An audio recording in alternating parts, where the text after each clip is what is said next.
on donne au moins une troisième, une quatrième chance à des personnes qui ont des vies brisées, parce qu'on n'arrive pas en détention par hasard. On fait aussi notre métier en se rappelant tous les jours qu'on s'occupe des auteurs parce qu'il y a des victimes.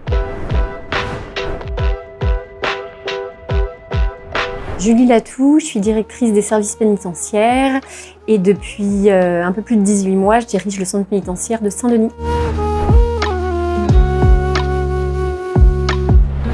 J'étais enseignante à l'origine, j'étais enseignante en philosophie et en lettres et j'ai un jour été appelée pour intervenir en établissement pénitentiaire pour aider certains détenus qui avaient beaucoup travaillé mais n'avaient plus d'enseignants à l'aube du bac. C'est comme ça que j'ai connu à 21 ans le monde carcéral et que je me suis dit, là humainement, il y a des choses à faire. Moi, je crois beaucoup dans le charme de la rencontre dans la vie. Je pense qu'une rencontre peut tout faire basculer, je le vois tous les jours, en bien comme en mal. L'emprise, les fréquentations, on le voit sur nos collégiens, nos lycéens. On le voit sur nos personnalités pas encore construites. Donc, je voulais un métier de rencontre.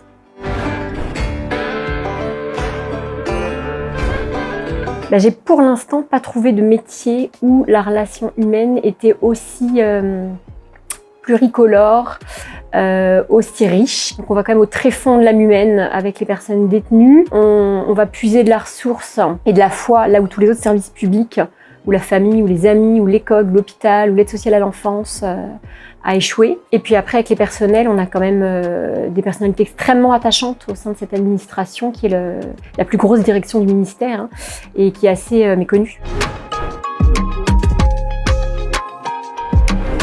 On a quand même un corps qui se féminise progressivement et de plus en plus. Mon adjointe est une femme.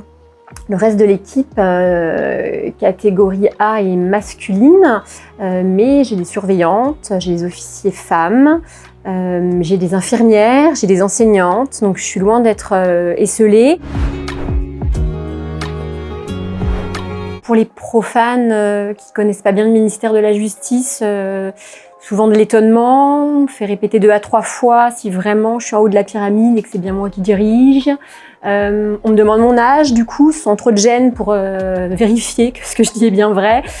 Ça peut des fois donner place à pas mal d'humour. Récemment, j'ai un policier qui, pour le coup, est censé plutôt bien nous connaître. Il m'a fait répéter si j'avais un directeur homme au-dessus de moi ou si j'étais bien à la tête de 300 agents et d'une prison qui héberge 920 détenus.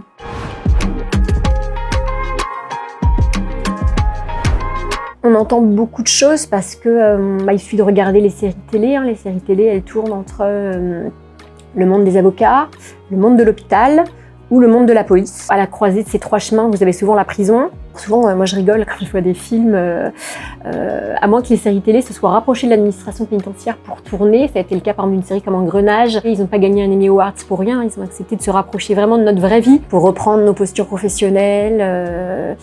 Et on a souvent des décalages entre la représentation, même 21e siècle, et vraiment notre quotidien.